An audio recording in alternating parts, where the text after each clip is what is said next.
le journal. Fousseni Tunkara. Bienvenue dans cette édition, la première de Mali Actualité, les titres. Au début de cette première édition de ce vendredi, vous entendrez le ministre de l'administration territoriale et de la décentralisation, porte-parole du gouvernement, le colonel Abdoulaye Maïga, nous fera le compte-rendu du conseil des cabinets tenu hier sous la présidence du chef du gouvernement. La réunion est essentiellement portée sur l'évaluation du programme de travail gouvernemental. Également dans ce secteur, le compte-rendu de la cérémonie de remise de 26 véhicules de secours à la protection civile, un acte à l'actif des autorités de la transition. Il s'inscrit dans le cadre du renforcement des capacités opérationnelles des forces de défense et de sécurité. Chronique du développement à la suite du reportage sur le potentiel de la filière pêche au Mali proposé la semaine dernière. Aujourd'hui, Soumaïla Berté aborde le volet commercialisation du poisson, une activité perçue comme un maillon important dans la valorisation des ressources halieutiques au Mali. Mesdames et messieurs, bonjour à vous, merci et bienvenue. Le conseil du cabinet s'est réuni hier mercredi le mercredi à la primature sous la présidence du Premier ministre, Dr Choguel Kokala Maïga. La rencontre a porté essentiellement sur l'évaluation du programme de travail gouvernemental, ce qui a permis au gouvernement d'évoquer des sujets comme l'amélioration de la situation sécuritaire, les retours des réfugiés, les assises nationales de la refondation et la loi électorale. Le ministre de l'administration territoriale et de la décentralisation porte-parole du gouvernement, colonel Abdoulaye Maïga, donne des précisions au micro de Mohamed Kayantao. Donc, l'évaluation a porté sur l'examen de ces objectifs sur le premier semestre du mois de juin au mois de décembre 2021. C'est l'occasion pour le gouvernement de savoir si des solutions réelles ont été trouvées aux problèmes auxquels nos compatriotes font face. Unanimement, nous accordons tous à reconnaître que la situation sécuritaire s'est substantiellement améliorée au regard, évidemment, d'une partie de notre territoire libéré de groupes terroristes, du retour des réfugiés et des personnes déplacées internes. Dans le cadre des réformes politiques et institutionnelles, nous nous souvenons tous de la clôture dans une grande chaleur humaine des assises nationales de la refondation. Nous pouvons également citer l'adoption par le gouvernement de la loi électorale et bien entendu d'autres activités dans ce chantier-là. Concernant le domaine économique également, nous savons tous qu'aujourd'hui les impôts et les douanes sont plus performants. Nous pensons également à la bonne gestion de la crise sanitaire, notamment celle de la Covid-19, et surtout des actions sociales supportées par l'État au profit justement de nos populations. Je pense que dans la même veine, nous pouvons également en tout cas, mentionner à l'actif du gouvernement l'apaisement du climat social. Au-delà de ces objectifs et de cette évaluation préliminaire, je pense qu'il est important d'insister sur le contexte dans lequel le gouvernement a pu réaliser et atteindre ces objectifs-là. Que depuis le début de la transition, le gouvernement travaille exclusivement sur ses propres ressources. Et sur instruction de son Excellence, Monsieur le Premier ministre, dans un très bref délai, nous allons procéder à une présentation plus exhaustive, vous savez, des actions phares du gouvernement durant ce premier semestre, et suivant bien entendu le format qui sera déterminé par lui-même. À l'instant, l'intervention du ministre de l'administration territoriale et de la décentralisation, porte-parole du gouvernement, le colonel Abdoulaye Maïga, à l'issue du conseil des cabinets tenu hier jeudi à la primature. Le marché unique du transport aérien en Afrique a tenu hier par visioconférence sa 5e réunion des parties prenantes sur la mise en œuvre du plan d'action prioritaire pour l'opérationnalisation du MITA. Au milieu de la rencontre, le bilan des activités 2021, les points d'exécution des engagements spécifiques liés à l'industrie de l'aviation civile et l'adoption du plan d'action prioritaire de 2022. Nouhoum Sissoko. Cette 5e réunion des parties prenantes du MITA, marché unique du transport aérien en Afrique, se déroule par visioconférence. Crise sanitaire oblige. La rencontre passe en revue les activités réalisées en 2021. Pour le ministre des Transports et des Infrastructures du Mali, présidente du groupe de travail ministériel du MITA, des avancées ont été enregistrées. Dambélé Madina Sissoko, ministre des Transports et des Infrastructures. L'année 2021 a enregistré d'importantes activités, au nombre desquelles il est loisible de noter la 4e réunion des parties prenantes sur la mise en œuvre du plan d'action prioritaire conjoint du MITA pour l'année 2020, tenue par visioconférence, les 32e et 33e sessions plénières de la CAFAC, l'atelier virtuel de renforcement des capacités sur la surveillance et la réglementation économique pour le développement durable du transport aérien en Afrique, la 15e réunion du comité des transports aériens et la 18e réunion du comité technique. À ce jour, le MITA compte plus d'une trentaine de pays du continent. Ce marché entend à terme regrouper tous les pays africains. Dambélé Madina Sissoko. Je souhaite avec vous la cordiale et fraternelle bienvenue à la République de Zambie, que nous accueillons chaleureusement et dont l'adhésion donne un signal fort pour l'inscription des autres États du continent dans la perspective de la mise en œuvre du mémorandum, afin de nous permettre de bâtir un espace aérien africain intégré. La présidente du groupe de travail ministériel a réitéré la gratitude du MITA à l'Organisation de l'aviation civile internationale et l'Organisation mondiale de la santé pour les efforts déployés en faveur de la relance de l'industrie aéronautique. Je vous l'annonçais tout à l'heure dans les titres. La protection civile vient de recevoir 26 véhicules d'intervention offerts par l'État dans le cadre du renforcement des capacités d'intervention de ces différentes unités. Ces ambulances adaptées aux missions assignées vont rapprocher davantage les sécuristes aux populations. La cérémonie de remise des clés a été présidée par le ministre de la Sécurité et de la Protection civile. C'était en présence de notre reporter Adidjou Matina. Le parc automobile de la protection civile change de forme avec l'acquisition de 26 véhicules de secours aux asphyxiés et aux blessés. Ces moyens roulants acquis sur financement du budget national aideront les unités de la protection civile investies de la mission de la sauvegarde de la vie des personnes de mener à bien leur mission. Général de brigade Boukari Kodjo, directeur général de la protection civile. Doté d'un équipage de 3 à 4 personnes et de matériel spécifique adapté, le véhicule de secours aux asphyxiés et aux blessés, communément appelé VSAV, permet d'intervenir précocement à l'effet d'administrer des soins d'urgence, d'assurer la stabilité de l'état de la victime et d'assurer son transport vers une structure hospitalière. Les besoins exprimés étant importants, ces 26 ambulances vont ainsi permettre de soutenir la stratégie de maillage effectif du territoire par les éléments de la protection civile. Général des brigades Daoud Ali Mohamedine, ministre de la Sécurité et de la Protection civile. Le gouvernement de la transition du Mali, dans sa ferme volonté de renforcer les capacités opérationnelles des forces de défense et de sécurité, est résolument engagé dans un vaste programme d'acquisition d'équipements et de matériel roulant en parfaite adéquation avec ses ambitions stratégiques. L'acquisition de ces moyens roulants permettra de soutenir et de renforcer nos actions de redéploiement des forces. Les besoins d'assistance et de secours aux populations s'accroissent et les centres et postes de secours doivent disposer de plus de moyens d'intervention adaptés pour satisfaire aux multiples sollicitations. L'acquisition de ces véhicules d'intervention traduit la volonté des plus hautes autorités de doter nos forces de défense et de sécurité de moyens adéquats adaptés aux besoins réels. Autre action salutaire, 2 infrastructures de santé ont été inaugurées hier jeudi.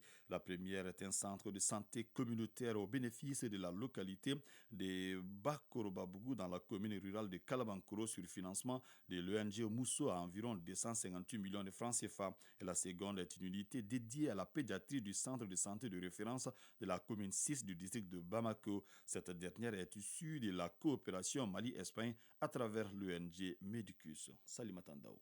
Pour les 60 000 habitants de Bakorobabougou, fini les longs trajets pour aller chez le médecin. Et un centre de santé s'ouvre pour la communauté qui a manifesté sa joie par une forte mobilisation. Soumaïla Koulibaly, secrétaire général de la SACO de Bakorobabougou. Le parcours des kilomètres, les longues attentes et les autres difficultés d'accès aux soins de qualité ne sont que des tristes souvenirs pour la population de Bakoro-Babougou. Construite en briques rouges avec une touche de bleu, l'infrastructure est réalisée et équipée par l'ONG Mousso. Djoumé Diakité, directeur pays de l'ONG Mousso. Entamée en février 2021, cette infrastructure a coûté 205 833 000 francs CFA pour sa construction et 52 millions pour les équipements de santé de façon globale. Cette assistance du donateur est saluée par la ministre en charge de la Santé, Djeminatou Sangaré, ministre de la Santé et du Développement social. Ce centre de santé permettra d'améliorer de façon significative l'accessibilité géographique aux soins de santé de base grâce à la collaboration du département avec l'ONG Mousso. La population de Bakoro-Babougou reconnaissante demande la réalisation de la voie d'accès du centre et la mise en eau de son système hydraulique. Nous avons également besoin d'écoles publiques et de marchés, un cri de cœur de la population que la ministre Sangaré a promis de porter aux décideurs de ces secteurs. Après le CESCOM, c'est l'unité de pédiatrie du centre de santé de référence de la commune 6 de Bamako que le département de la santé a mise en activité. Elle est financée par l'ONG espagnole Medicus Mondisur. Amaga Dolo, coordinateur représentant de Medicus Mondisur au Mali. Ce projet a été identifié pour le soulagement des besoins en soins de santé maternelle et infantile pour l'ensemble de la population de la rive droite de Bamako et particulièrement pour la population de la commune 6. Les coûts de la réalisation de cette unité s'élèvent à 62 241 989 francs CFA. Les coûts des équipements s'élèvent à 19 46 565 francs CFA, y compris pour les CESCOM et la pédiatrie. Juan Ovejiroudon, représentant de l'ambassadeur d'Espagne au Mali. Je constate avec plaisir que les infrastructures marchent. Elles sont heureusement bien utilisées. Il y a plein de bébés, il y a plein d'infirmières, de spécialistes de nutrition qui s'occupent d'eux et qui essaient de les mener de l'avant et de les sauver. Donc on est fiers de ça. Dr Youmassal, représentante de la ministre de la Santé et du Développement social. Le centre de santé de référence de la commune 6 dessert non seulement la population de la commune, mais aussi celle des zones périphériques. En 2021, le service de pédiatrie avait un taux d'occupation des lits de 100% durant toute l'année. Donc, ce qui prouve que l'actuelle structure vient à point nommé. Les responsables de l'hôpital de Soronigo ont saisi cette opportunité pour demander l'ouverture d'un centre d'imagerie dans les locaux. Actualité hors de nos frontières, les chefs d'État de la CEDEAO se réunissent aujourd'hui à la faveur d'un sommet extraordinaire consacré à la situation au Burkina Faso. À la veille de cette rencontre, pour la première fois depuis sa prise de pouvoir, le lieutenant-colonel Paul-Henri Sandaogo s'est adressé au Burkinabé. Il a exposé sa priorité, vaincre le terrorisme. Il a aussi donné des indications sur son agenda et tenu à rassurer l'intérieur comme à l'extérieur du Burkina Faso. La douane ivoirienne saisit 2 millions d'euros et 84 kg d'or sur 2 passagers venant du Bénin. Par rapport à cette affaire, 3 douaniers, dont le patron de la brigade des douanes de l'aéroport de Cotonou et son adjoint, sont en garde à vue à la brigade économique et financière depuis jeudi. La police veut savoir s'il n'y a pas eu complicité pour qu'autant d'argent échappe aux différents contrôles. En Éthiopie, la province du Tigré continue de connaître un drame humanitaire. Aucun convoi de nourriture n'a pu atteindre la région depuis le mois de décembre, alors que d'après les Nations Unies, 400 000 personnes vivraient dans des conditions proches de la famine. L'administration du Tigré, sous contrôle des rebelles, a publié hier un rapport sur la malnutrition dans la région. La faim aurait déjà fait plus d'1 millier de morts. Pour terminer cette page internationale, Libye, un 3e membre du gouvernement arrêté pour corruption en un mois. L'indice de perception de la corruption de l'organisation Transparency International pour l'année 2021 diffusée cette semaine place la Libye au plus bas de l'échelle. Elle est classée 172e sur une échelle de 180 pays, au même niveau que la Guinée équatoriale. Ce rapport international est relevé au moment même où le procureur pénal de Tripoli a ordonné de placer Ali Zenati, le ministre libyen de la Santé, et son numéro 2 en détention préventive pour soupçon de corruption. Zenati est le 3e ministre du gouvernement Beiba à faire l'objet l'objet d'une enquête pour corruption après les ministres de l'Éducation et de la Culture. Chronique du développement.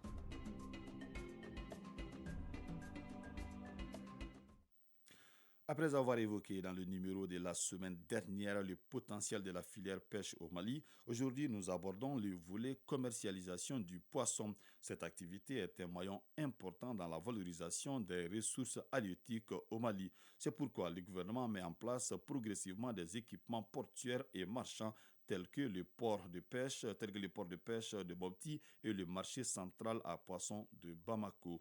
Chronique du développement, une réalisation de Soumaïla Berté.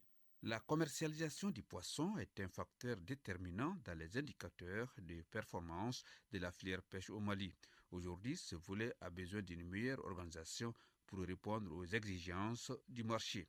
C'est conscient de cette réalité que le gouvernement est en train de mettre en place des équipements portuaires et marchands à travers le pays, parmi lesquels le tout nouveau port de pêche de Mopti, celui de Konna et surtout le marché central à poissons de Bamako implanté dans la zone aéroportuaire de la capitale.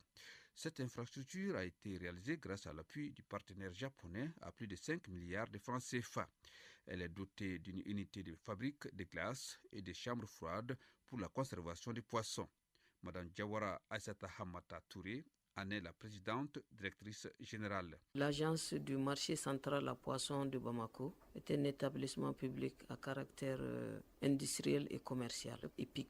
Elle a son autonomie financière, donc elle a des missions spécifiques, dont appui à la filière pêche et aquaculture, la formation des professionnels, les statistiques des poissons de nos eaux douces et les poissons importés. Elle veille aussi à la qualité du poisson qui doit rentrer à Bamako. On doit contrôler la santé animale du poisson, donc l'hygiène au niveau du poisson pendant la vente. En 2020, l'agence du marché central à poissons de Bamako a enregistré environ 150 tonnes de poissons frais, qu'ils soient issus de la capture ou de la pisciculture de l'intérieur du pays ou importés. Les poissons sont conservés et commercialisés ici. Étant donné que les statistiques font partie de nos missions, donc nous prenons les statistiques des poissons qui viennent chez nous. Donc, dans ça, il y a eu 45,83 tonnes vendues. Et donc, actuellement, le poisson stocké, ça fait 104 tonnes. Le poisson que nous avons, si on peut estimer ce qui passe ici, avoisine les 90 millions. Ça, c'est pour l'année. Sinon, 23 millions, 16 millions par mois parce que le poisson a un prix qui varie. Malgré les efforts de ce service à offrir un cadre moderne de conservation et de commercialisation des poissons, force est de reconnaître que les vrais acteurs se font toujours désirer. Les raisons évoquées sont relatives, entre autres, à la position excentrique du marché central et aux frais de conservation du poisson.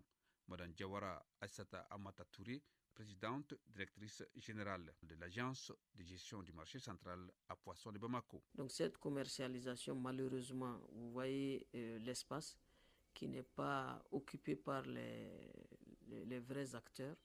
Nous avons certes certains partenaires qui sont là, ils amènent leurs poissons et ils les vendent vraiment dans de très bonnes conditions.